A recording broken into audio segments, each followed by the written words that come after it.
Pronto, vamos aqui resolver a questão do Word que sumiu a régua. Olha só, régua sumiu.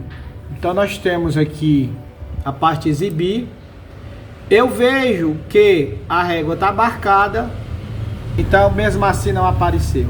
Você vê aqui onde tem, ó, exibir 100%.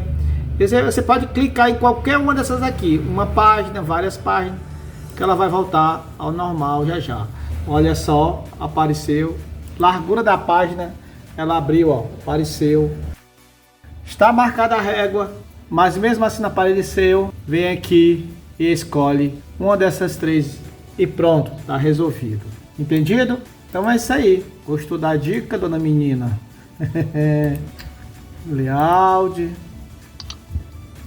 colunas, tamanho, orientação. Aqui fica para um próximo vídeo. Fui!